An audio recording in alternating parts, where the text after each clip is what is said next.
مسلم اقوام کو فرقوں، علاقوں اور لسانیات میں بانٹا جا رہا ہے۔ پاکستان کو بہت سارے ایسے چیلنجز کا سامنا ہے۔ پاکستان کو بچانے کے لیے تمام مذہبی، لسانی، علاقائی تعصب سے بالا تر ہو کر ہمیں ایک ہو جانا چاہیے۔ ناظرین، اس وقت علامہ امین شہیدی گاڑھ مہاراجہ میں پریس کانفرنس کر رہے ہیں۔ آپ کو براہ راست لیے چلتے ہیں گاڑھ مہاراجہ میں، جہاں پر علامہ امین شہیدی میڈیا سے گفتگو کر رہے ہیں۔ ادا کروں گا میں کہ آپ تشریف لائے اور آج کی اس پریس کانفرنس میں آپ ہیں۔ دیکھیے، اس وقت پوری دنیا میں مسلمان کچھ خاص قسم کے چیلنجز کا سامنا کر رہے ہیں، اور پاکستان بھی عالم اسلام کا حصہ ہے، اس لیے پاکستان کو بھی انہی چیلنجز کا سامنا ہے۔ اس وقت عالم مغرب دنیا کے اندر اپنا اسلحہ بیچنے کے لیے دنیا میں جہاں پر بھی مسلمان آبادیاں ہیں وہاں پر انہیں آپس کے چھوٹے چھوٹے اختلافات میں الجھا کر ان کے چھوٹے اختلافات کو بڑا کر کے انہیں خانہ جنگی کا شکار کر رہا ہے، اور اس کا نتیجہ آپ یمن میں دیکھتے ہیں، اس کا نتیجہ آپ سیریا میں دیکھتے ہیں، اس کا نتیجہ آپ بغداد اور عراق میں دیکھتے ہیں۔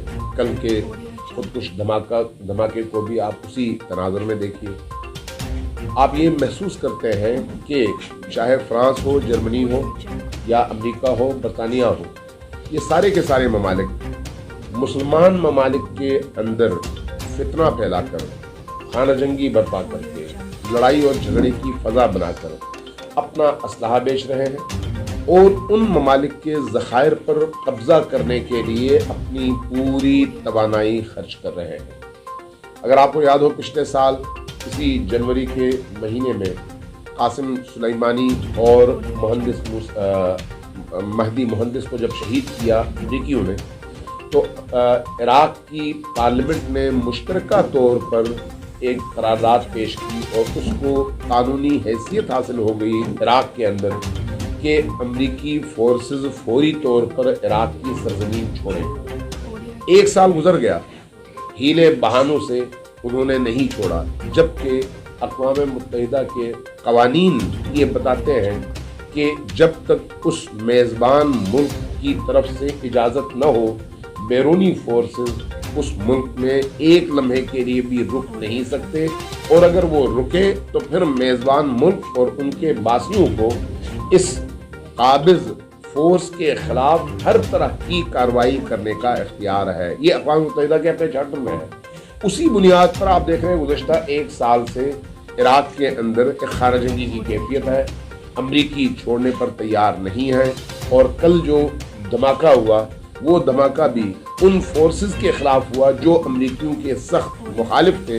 نتیجتاً عراقی وزیر خارجہ، جو کہ خود امریکہ نواز وزیر خارجہ ہے، اس نے ایک سٹیٹمنٹ دی جس کے بعد پورے عراق میں ایک آگ لگی ہوئی ہے کہ اس نے یہ کیوں کہا کہ امریکیوں کی ہمیں ضرورت ہے، جبکہ پارلیمنٹ نے یہ قانون پاس کر دیا ہے کہ امریکی اس ملک کو چھوڑ دیں۔ یہ صرف عراق کا مسئلہ نہیں ہے، یمن میں بھی ایسا ہی ہے، فلسطین کا بھی اسی سے ملتا جلتا مسئلہ ہے، سیریا کا بھی اسی سے ملتا جلتا مسئلہ ہے۔ اگر آپ پاکستان کے اندر داعش کے وجود کو دیکھیں تو داعش کے پیچھے کون ہے، داعش کو بنانے والے کون ہیں، داعش کی فنڈنگ کرنے والے کون ہیں، داعش کو پروموٹ کرنے والے کون ہیں۔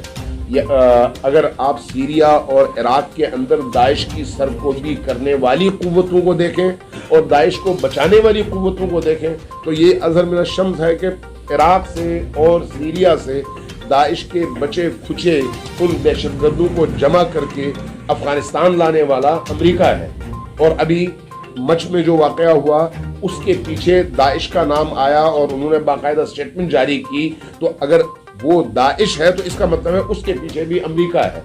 اس کا مطلب یہ ہے کہ پورے عالم اسلام کو ٹرمپ کی پالیسیز اور امریکی پالیسیز سے انتہائی شدید خطرہ ہے۔ اب یہ جو چیلنجز ہیں، ان چیلنجز کو فیس ہم کیسے کر سکتے ہیں؟ سب سے بڑا مسئلہ اس وقت ہمارے درمیان یہ ہے کہ مسلم اقوام کو فرقوں میں، علاقائیت میں اور لسانیت میں بانٹ کر یہ جارح فورسز اور باہر کی فورسز اس سے استفادہ کرتی ہیں، اور پاکستان کے اندر بھی یہی کچھ ہوتا رہا ہے اب تک کہ شیعہ سنی کے نام پر،